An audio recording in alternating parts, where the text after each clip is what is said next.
to another episode of How with Mal. And I'm so excited today. We have Alyssa Tear. She's the co-owner of KRÄM. It's a soft serve Asian dessert, and she co-owns it with her husband, Alyssa Tear. Welcome to the show, Alyssa. Thanks for having me. I'm excited to be here. Yeah, I'm really excited you're here as well. So this is a whole new concept. There's nothing else like it, and I'm just so fascinated with how everything came to be. And are you from here? Yeah, so I was actually born here in Reno, so Reno native, but raised in Vegas, and then moved around a bit, and then recently moved back to Reno, specifically to open KRÄM. Oh, wow. Wow. And then in Vegas, your parents are in Vegas then, or? Yeah, so I have family here in Reno. My dad's actually here, and then my mom and my sister are out in Las Vegas. I see. And then are they born in Vegas? Born in USA? Yeah, so me and my sister are born in St. Mary. My mom is from Guangzhou, China. And same with my dad. They're from the same province. Oh, they speak Cantonese? Yes, Do you speak Cantonese? Brokenly, and then when I was a kid, my mom forced me into Chinese school, so got some Mandarin skills there. But yeah, I speak Chinglish. I know. I understand a lot of stuff, but Google Translate's still my best friend, Yeah. And I know it's not very efficient, but, it helps. It definitely helps sometimes. Definitely, yeah. And I'm from Shanghai. Okay. So I speak Shanghainese, which is totally different. And it's actually interesting because when I first moved here, I moved to Elko, Nevada. And I was 12, and they wanted to help me, so they put me with another Chinese girl, and she was a native U.S. citizen, but her parents spoke Cantonese.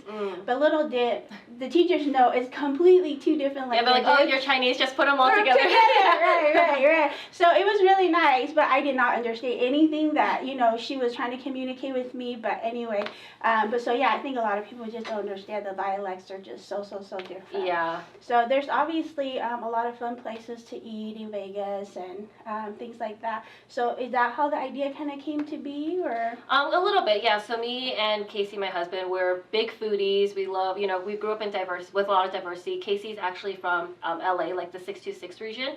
So he kind of was brought up in like an Asian Asian bubble, where like in Las Vegas, there's a lot of diversity, but definitely, a lot of Asian cuisine.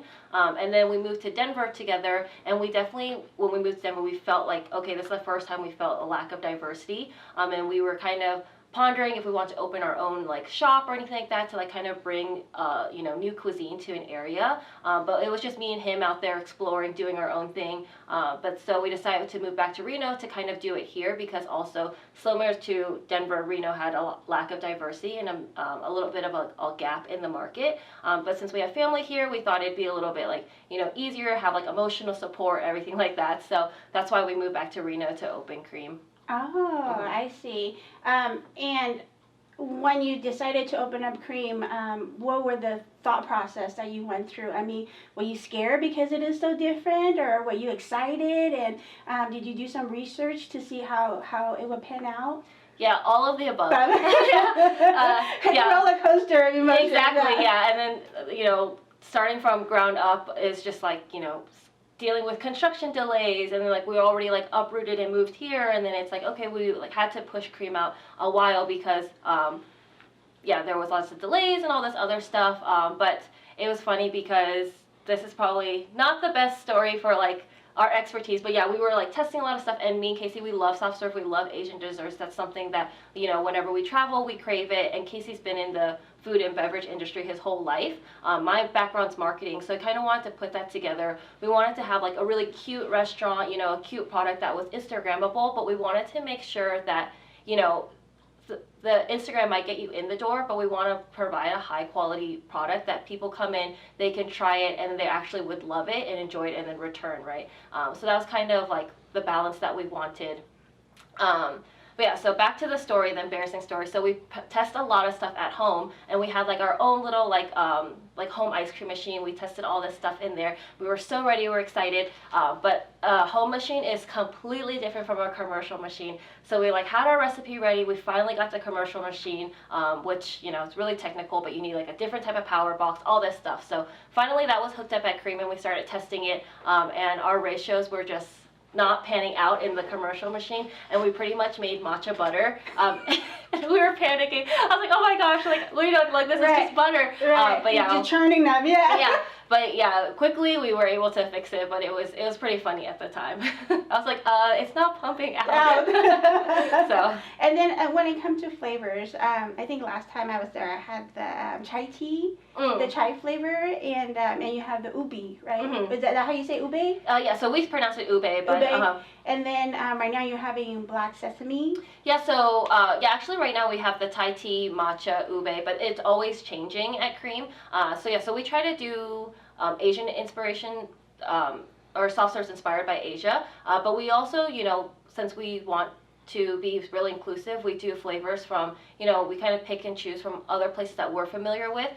So as I mentioned, Casey's from the 626, and he grew up with a lot of like Mexican food and is inspired by that. So we have horchata. Yeah, and that one is so popular. People love it. So yeah, we really, you know, our core is Asian inspired items, but we really just want to be, you know, inclusive with all flavors. And if we can, you know, research something and really understand it and feel like, you know, we can pay homage to that flavor, then we're, you know, happy to present it to, you know, our customers. And then that's so interesting with the testing now, the flavors and, you know, things like that. You know, something like black sesame, and, you know, it's not something that you can just get, right? I mean, so do you create the recipe and you kind of play with it? Do you actually grind up the sesame seeds? I mean, how do you get the flavors into the soft serve? Yeah, so that's definitely the difficult part, because since we're like the only ones really here in Reno, we have to source our ingredients, you know. So yeah, we try to source our ingredients like from, like, you know, like the matcha, we get it from like a Japanese company. Ube, it's from like from the Philippines and stuff like that. So we really, we kind of source things differently. But yeah, everything's made in-house. A lot of testing, definitely. Yeah, so like, as a joke, I put on my Instagram, like, my job title is like the tasting engineer at KRÄM. Like, so it just like, we're just always testing stuff, eating stuff. Yeah, that's a fancy title. I like it. Thank you. Well, that's not your only title, because I know you're the brain that's behind the marketing and, you know, Instagram, which you have almost 4,000 followers. That's great.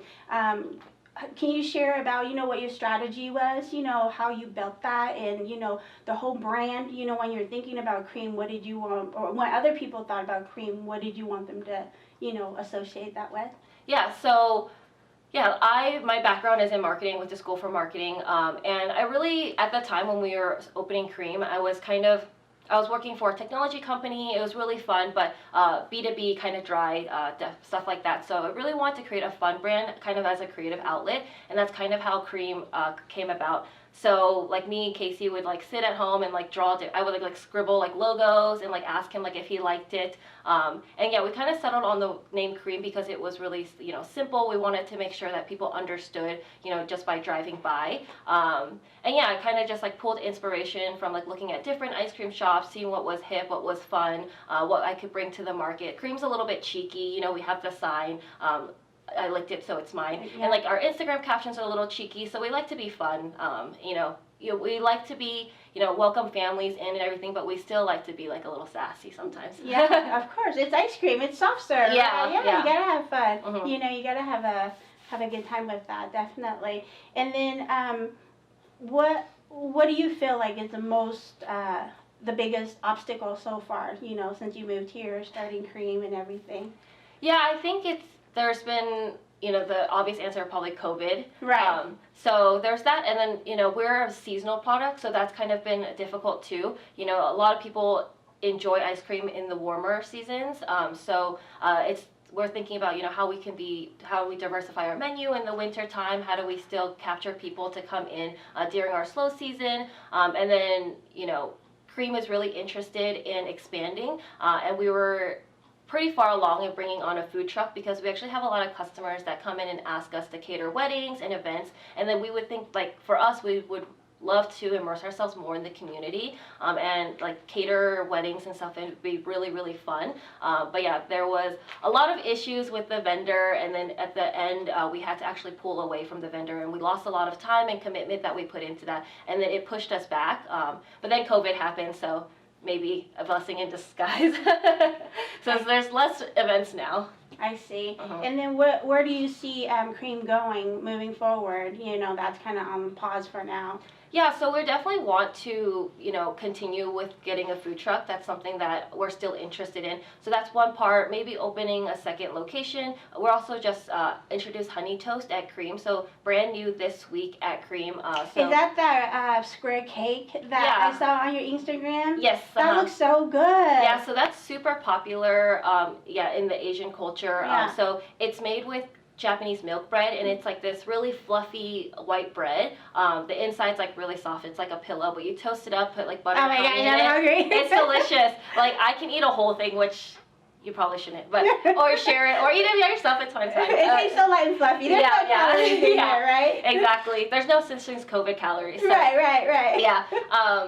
So we just introduced that, and so we're thinking of like expanding the menu and maybe like potentially one day, moving away from desserts. We're not really sure, but we are really happy with what KRÄM's brought to the community, and kind of introducing like these flavors to the community. So we definitely want to continue that, expand that, introduce new soft serve flavors. That's something that we always want to do. Tell me about the flavor selection, because I know I generally notice there's about 4 flavors there. Is that kind of what you're trying to stick to, or the capacity of the machines currently? Yeah, so each machine can only hold 2 flavors, so it has the individual flavors and then of course the swirl combination. So that's what we have right now. KRÄM is a little bit of a smaller location, so perhaps if we expand in the future we would introduce more flavors. But right now, yeah, we kind of like the 4, and we also like switching them out, bi-weekly. It kind of like switches things up. So yeah, right now it's just the 4. I see. But 4 really good ones, obviously. I can't wait to try the black sesame one. My son loves sesame, anything sesame oil, sesame seeds. So that would be really exciting for him, I'm sure. And then talk to me about the cake concept, where there's cake and there's sauce, and I love the red bean sauce. That is so Asian.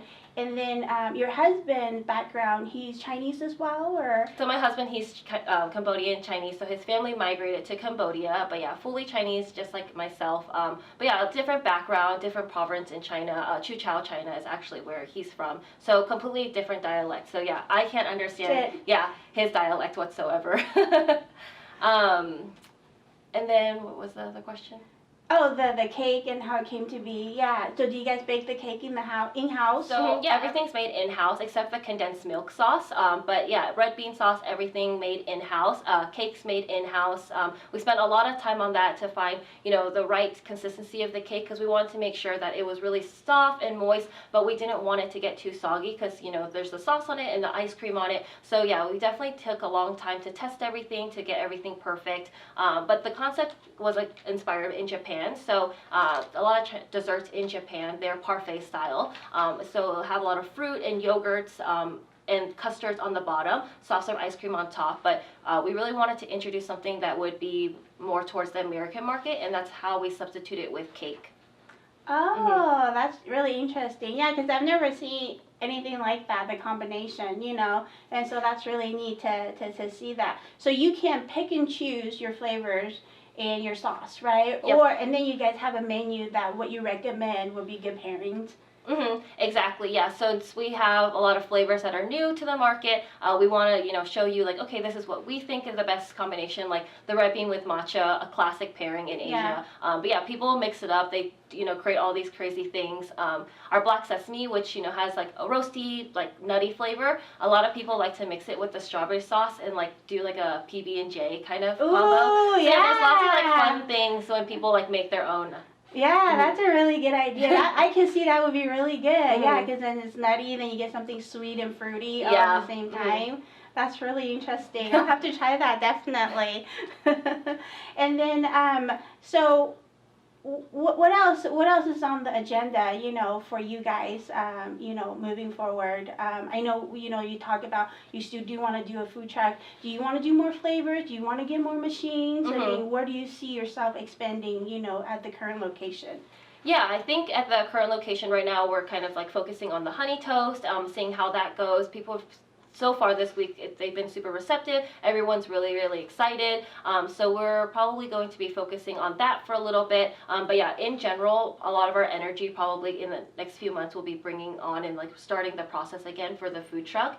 So that's something we're really interested in. But yeah, we're always testing other flavors. We always want to bring new flavors to the market. So lots of work in that aspect because we're always thinking about different things. And we also like to talk to our customers a lot. We put like surveys out, polls, and people tell us like what they want to see as well. So it's really nice. And then we try to then make sure that we can get those ingredients, make sure we stay true to the flavors and everything like that. I see. And talk about work, because I know you said that your background is marketing, and I know you do marketing as well, right? As another job. So how do you manage your time? Do you want to walk us through your day? Kind of, there's the business, and I'm sure you're always thinking about the business. What's next? What do I need to do? Checklist, and then you have to, do your marketing side of it too for your other position. So do you want to share with us how you time manage and get everything done? Yeah, so, me and Casey, we kind of have a clear definition of like each other's roles. So Casey does a lot of, front of house stuff, a lot of the food tasting, or food testing, I mean, and he really, is there day to day. If you go on our Yelp review, like, people love KRÄM, and we've been so excited. Like, we are so happy whenever we get reviews, but it's so funny because a lot of the reviews at the end, they always mention Casey, like, oh my God, that owner's so cool, he's so funny. So, so like, he enjoys like being around the people, he loves being at KRÄM, it's his baby, but so he's really doing all of that, and I do a lot of the back end stuff, the marketing, the branding, the boring stuff, taxes, stuff like that. That's kind of what I do, but I kind of, KRÄM's always on our mind. We like talk about KRÄM constantly. Sometimes I feel like, okay, like let's just stop talking about KRÄM, when we're at home and stuff like that. We try to balance it out, but I kind of try to, build out a content calendar, see what things that are coming up, see what content that's curated from, clients. A lot of our pictures are from our clients. I take time to like scroll through social media, scroll through reviews, see what's worth sharing, and then also planning things out. Like with the honey toast, like, okay, when do we want to introduce it? How do we want to do it? So kind of, these are things that we're like constantly thinking about. My day is pretty just sporadic. I always have like a rolling like to-do list agenda, and I am like a chronic like list crosser. I have to put it in. Google Keeps is like my best friend. Put it in there, check it off. So balancing my time with doing marketing for other companies, and then always like making sure that I get KRÄM stuff out on the optimal time and everything like that. And there's tools out there that like help me with scheduling and everything like that. I see. And then, so I'm kind of taking a step back, before, so you had a full-time job before you opened KRÄM, right? Did Casey as well, or was he always an entrepreneur? Yeah, so Casey obviously had a job before we opened KRÄM, but since we moved to Reno and we started the whole process, Casey's just been all in on KRÄM. So KRÄM is his full-time job, and I have like a full-time job myself, and then working with Casey at KRÄM. So did you guys have a conversation when you first decided, okay, honey, we're gonna do this? So did you kind of have a conversation about how that's going to affect your, personal life, and how you're gonna balance everything, or is there a balance, or can you kind of walk us through that? Yeah, I mean, we wanted, so kind of as I mentioned earlier, Casey's background's been food and beverage, so there's obviously things that he's really good at. He understands, like menus, he understands customer service, he understands, like proper regulations, all this stuff. Oh, regulations, Yeah, so, and then myself with the marketing background, so there was kind of a clear cut there, like, okay, and, I'm like, like better at balancing books and like, stuff like that. So, there was kind of like a clear cut with that stuff, but when it came to like the creative and like, making the cakes and testing the flavors, we really tag teamed that, and, in the beginning, like I said, we were at our house, like testing a lot of different things, so we kind of, just did that together. Balancing personal life and professional life, that's pretty much learned as we go. That's $1 million question. So, in the beginning it was like, okay, maybe we disagree on something, and then it'd be hard to like then not talk about it later. But I think now, things have got, more smooth at KRÄM. We really understand the process. KRÄM was both of mine and Casey's first venture as entrepreneurs. So, we learned a lot of things together. We went through a lot of hurdles together. So, Yeah, I think we have a really good balance now, but it's definitely trial and error. Yeah, at first it was probably all cream, huh? Yes. It was a lot of like, it was hard not to discuss cream. Right. It's still hard not to discuss cream. Right. Yeah. You gotta put that in your calendar. Okay, after 9 p.m. Yeah. And then where did you get your entrepreneurship from? Do you that come from your family? Do you have anybody in your family that owns business or? Yeah, so, pretty traditional Chinese upbringing. My parents and family owned restaurants. Casey's parents and family owned restaurants. Really was brought up in a restaurant. Our parents would say like free labor. Right. Yeah, like I was like a kid. Best kind of labor. I know, like sweeping up the floor and stuff like that. And there was a lot of like drama growing up, like it's because our parents would argue about the business and all that stuff, and Casey had a very similar upbringing, so we never actually wanted to open anything together because of our past. We always felt like you didn't want to mix like family and business, but yeah, Casey was working as like general managers for lots of different restaurants throughout his career, and he was always like a little bit unhappy, but his core loved food and beverage. So one day, he was kind of like pondering what he wanted to do, and I was like, I just think you should go for it, like just open your own place. And he was like, no, and then like finally, we like took the plunge. So yeah, finally you're just like, oh, well, you're just gonna do it, huh? Yeah, and there's been hurdles, but it's been the best decision. There's just been like, you can just pour so much passion into it, and it's yours. You can test something, maybe someone won't like it, but then at least you got to like, have full reign over something. Right. It's all you. Exactly, it's your how you want to express, what you want to do, and what you want to represent. That's awesome. And then, what do you have any tips for entrepreneurs out there that are starting or thinking about starting? I mean, it's a crazy year, right? Yeah. I mean, with COVID and everything, and what advice do you have for others out there? Yeah, I think number one, like research, make sure that you understand the market, but really my advice is to go for it. I know just to start. Honestly, yeah. That's super hard. I know a lot of people actually that have brilliant ideas, but being a perfectionist can really hold you back. Like they're like, no, it's not ready, and they're spending like months and years before launching. And I think you just gotta go for it. Yeah. You just gotta start, huh? Yeah. Mm-hmm. Well, that's exciting. Well, have you launched the honey toast or yeah? Mm-hmm. Yes, this week. This week? Oh, that's so exciting. Yeah. That's so exciting. Well, and then who does the cooking at home? We kind of a balancing act. So with like COVID, KRÄM's hours are a little bit shortened. So Casey's able to, he loves to cook. So then he's able to do like cooking at home. But there's like certain days that I do the cooking. It's kind of just like 50-50. I see. That's Yeah. awesome. That's awesome. Well, I am so excited for you guys to check out KRÄM if you haven't already. I don't know why. It's located at 115 East Moana, Suite 102. Yes. And I'm going to go there right after here, and I'm going to try the honey toast. So, well, thanks for coming up. Thanks for having me.